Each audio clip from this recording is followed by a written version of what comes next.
you smell what the Rock is cooking? WBCB presents Pro Wrestling Weekly. Tell me he didn't just say that. Call in with a question or comment at 215-949-3232 or 888-922-2149. The Tower of Power, too sweet to be sour, funky like a monkey, holy yeah. And now, here's your host of Pro Wrestling Weekly, Fearon Derry. It doesn't matter what your name is. Really? Yeah! Hello and welcome, pro wrestling fans, to Pro Wrestling Weekly. I am your host, Fearon Derry, and we got Nick Cataldi in the house. We got all kinds of fun stuff here, as we usually do, including a new wrinkle to the show. That's right, we have an intern. Yes, and one who actually knows and is willing to talk about a lot of different things in professional wrestling. We have Lucas. I've been calling him the Prodigy because he certainly has a lot of knowledge. Not to build him up too much here. I don't want to put too much hype out there, but he reminds me a lot of me at 15, which means you probably haven't been on a lot of dates so far. You had to curse the kid, didn't you? Yeah, I know. Oh, jeez. But Lucas, welcome. All fun and jokes aside, although we're going to get back to him really quickly, I'm sure. Welcome to the program, and get ready for a lot of fun. Thank you.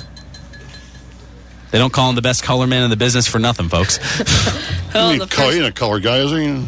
No, Riley Cooper already got in trouble for that. Right. We're not going that direction. I didn't say anything derogatory. No. Oh, man. We'll leave that alone, that's for sure. But a lot to talk about. The top story, I guess, kind of going out of this past, really out of yesterday, or Thursday night leading into yesterday. Kurt Angle. He was arrested for DWI again. Yeah, TNA star Kurt Angle arrested for driving while intoxicated Thursday night in Decatur, Texas. After leaving the TNA Impact tapings in Wichita Falls, Angle was booked and released on $2,000 bail. This is Angle's fourth alcohol-related arrest in 6 years. That is crazy. And in September 2011, Angle arrested for DUI in Virginia, eventually pleading down to reckless driving, fined $1,500. He was also arrested in March of 2011 in South Dakota for being in control of a motor vehicle while intoxicated, which he also pleaded down to reckless driving. And in 2007, he was arrested for DUI in Pennsylvania. Not very good for the Olympic gold medalist, Kurt Angle. He'll be catching that gold medal in, I think. Well, I don't think he's at that point yet. I don't think he's in that dire straits. I think he just it's a valuable lesson, especially to teenagers like yourself, that alcohol and vehicles don't mix. You know, you really got to think it's going to take off his credit as spokesman for Save Wrestling in the 2020 Olympics. You really think it's going to bring down his authority? Yeah, he is the ambassador for that, and I don't know. It just, you're right, it doesn't look good. In light of the arrest, Angle took to Twitter to announce that he is going to rehab to seek help. So that's at least a good thing. From Angle's Twitter, T and I are working to get me better. I'm a fighter. I'm getting help. I will overcome this. Thank you to all my friends who have supported me. God bless. I will overcome this. I'm human. It's time for me to work on me. That was from his Twitter yesterday afternoon. And then he followed up last night with more specifics, saying, and I quote, I am blessed to have the support of my family, my friends, and my company. In light of recent events, I will immediately be entering a rehabilitation center.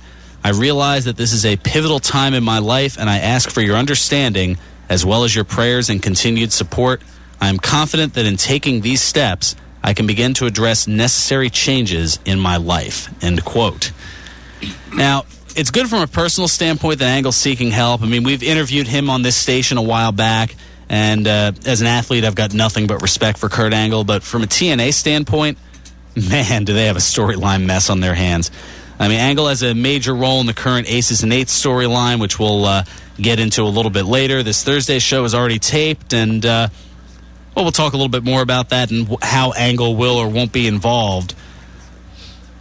Will he be released for that day to do the show? I don't know. Stay tuned. It'll be a bumpy ride and hopefully an alcohol-free one. Yes, Nick. Nothing really. Oh, okay. You had your finger on the button ready to say something. I don't know if that was ready to turn me off.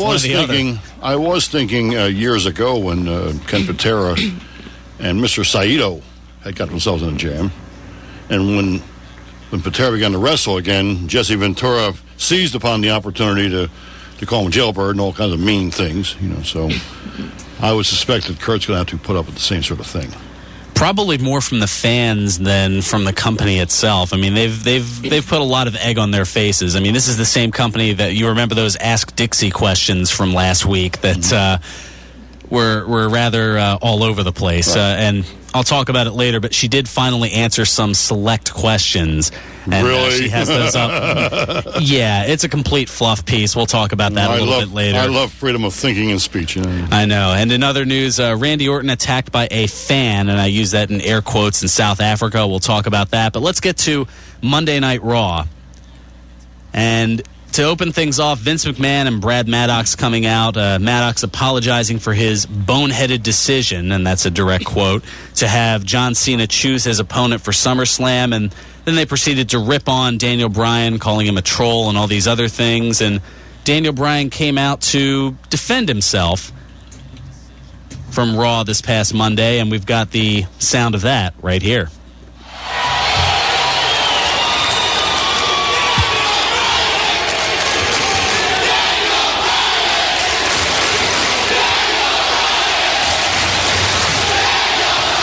Let's have a little decorum out here, please. Thank you.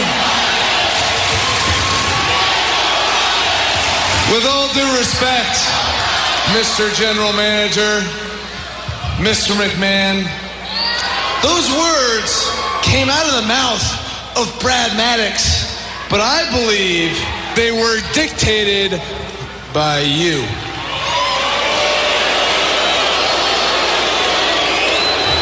I got this. See you later, Brad. I got this. Despite giving everything I have, night after night, year after year, for your company, you haven't given me an ounce of respect. Oh, well, let me ask you a question. Do you respect John Cena? I would ask you to behave yourselves.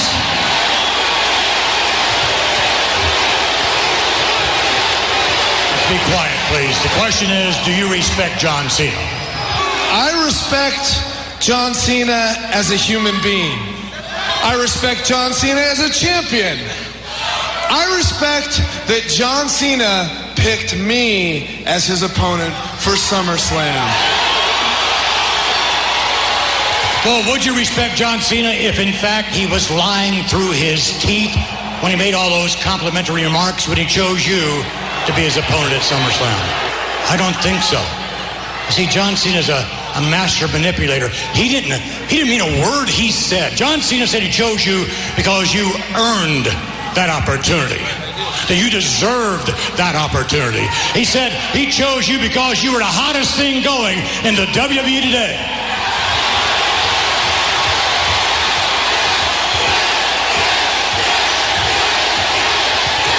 John Cena is lying to you. John Cena is making you look foolish. Are you a fool, Daniel Bryan? If all you people believe in John Cena, are you fools? See, John Cena knows what I know. You can't beat John Cena. You can't even beat Kane tonight. And the reason you can't is because you don't have that intangible quality. The reason, among many others, is that you don't have ruthless aggression. That was the thing that catapulted Cena all the way to the top. Ruthless aggression. You don't have it. And Cena doesn't anymore. He's ripe for the picking, Daniel Bryan. But can you beat John Cena? No. But then again, do I want Cena to be the WWE champion after SummerSlam? Well, no. I don't want Cena to win. John Cena walks around here like he owns the place, like he's a better man than I am. Cena's not a better man, and by the way, I know who owns this place. It's me. So if I don't want John Cena to win, does that mean that I want a half-pint troll who would be the biggest embarrassment to management in the history of the WWE? If you won the match, you won the title at SummerSlam?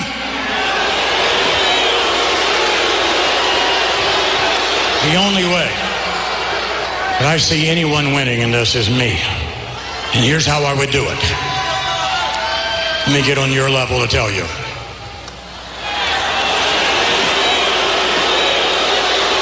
Here's what's going to happen, I hope, at SummerSlam. You're in the ring, John Cena's in the ring. The two of you lock up, and then spontaneous combustion. Little particles of Daniel Bryan and John Cena go floating through the air, never to be seen or heard from again.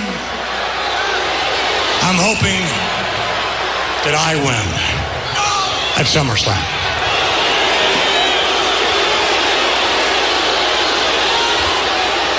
Well, Mr. McMahon, if John Cena is lying to me, he'll have hell to pay. But, see, here's the thing I like about the boss, right? Here's the thing I like about Vince McMahon. Just a second, let me get on your level.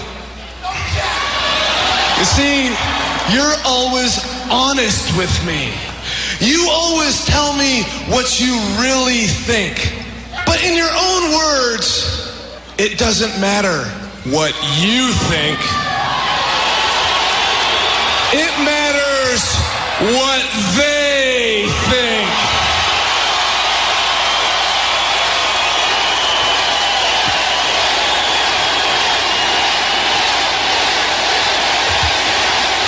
Gosh, just by listening, it seems to me that they want a new champion at SummerSlam.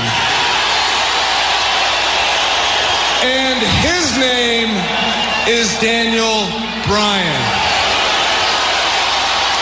So I just want you to take just a quick second and listen to your own advice. I want you to listen to the WWE Universe.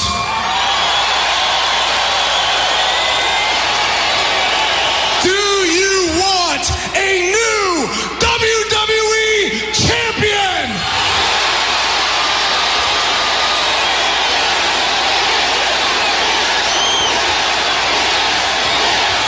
Yes! A resounding yes!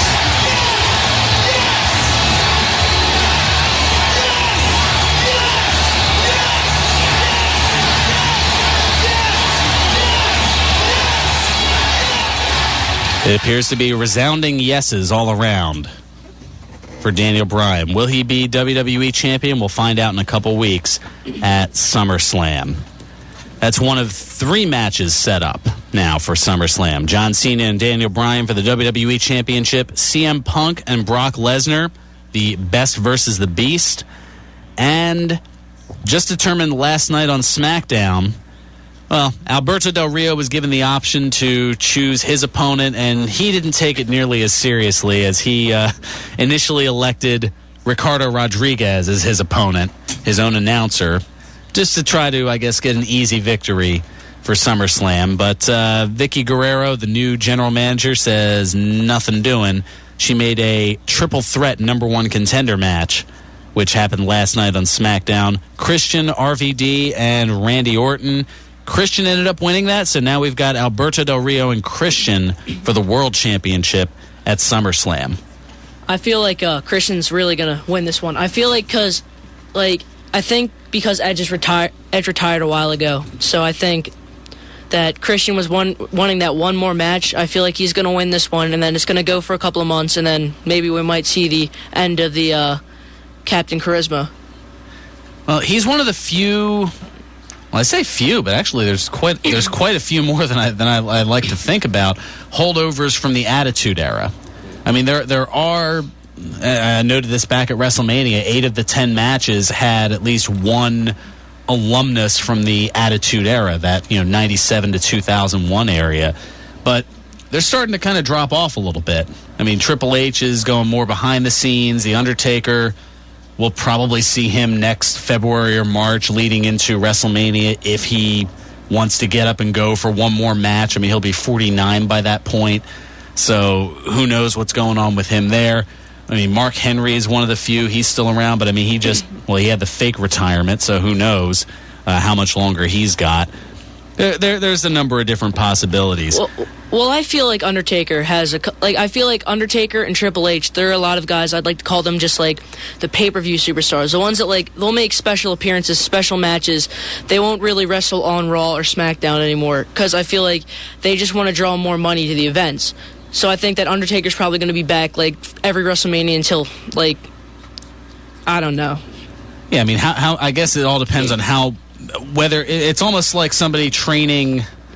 It's like a football player going through all the practices to get to a Sunday game, but in this case, it's training year-round for the one. It's almost like training for the Olympics, but every year as opposed to every 4 years. And there's nothing wrong with that. It's just the fact that, there are times where I just want to see, Undertaker come out with the lights go black, and then he shows up behind somebody, and the guy just turns around just gets so scared of him. That used to make me laugh all the time. Oh yeah, and there's certainly been a ton of that. All right, we're gonna take care of our first bit of business here. We'll come back. We'll talk some TNA, talk a little bit more of the storyline between Aces and Eights and the Main Event Mafia.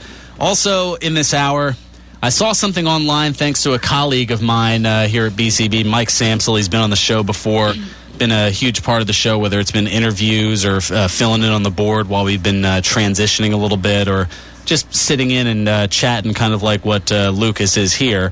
But it noted on here, 28 signs you're a pro wrestling fan. And I've already admitted that I'm guilty or have been guilty at one point or another of all 28 of them.